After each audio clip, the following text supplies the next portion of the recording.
thoughts are with Nolan Wells today, um, and it's a fate that could happen to anybody, but it rings especially horrid to me because I grew up as a token black guy. I was the only black guy amongst all of my friends, and even in that, I felt like I had accrued a group of friends who didn't adhere to the antiquated beliefs of racism. So I'm thinking I'm good, you know what I'm saying? And then I've had an opportunity to show them that, not all black people are ignorant, violent, rough, crude, this, that, and the other. And to think that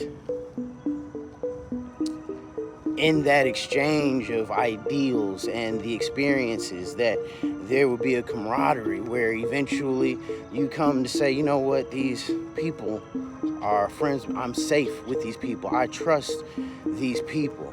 These are not average, everyday people. These are my friends. And then my thoughts shift to Nolan in that moment when he realized his friends weren't his friends. Or even the moments where he was trying to make sense of the attack. Why are they doing this to me? What happened? What did I do? Or who told you to do this? I thought we were cool. And as they're beating him or kicking him or stabbing him or drowning him or doing something else absolutely horrific to him, in his mind, underneath the pain and the panic, is his psyche trying to make sense of why this is happening to him. And then what could I have done differently? How? Then you think about your mom and the places that were safe to you as you start to disassociate from what is happening because you realize there's no point in trying to get out of it because it's over.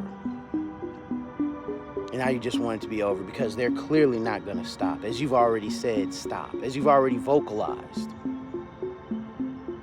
your derision and what's happening, and maybe try to reason with them as you're looking at their fist or the bottoms of their feet, or maybe their faces above water that has their, their silhouettes broken and misformed and to look like monsters, which they tend out truly end up being.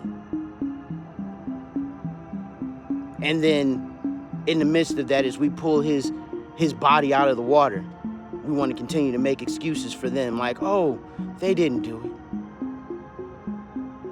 And then you wonder why they did it. I'll tell you why. Because they know that when they came home and dropped that boy's phone off to them people, that they sat there and they knew that they were going to get the benefit of the doubt. That they were not going to get prosecuted and rushed. That they were going to get every opportunity to try to falsify and explain away the incident. And then with that happening, here I am. I'm only one of three. Place where I work.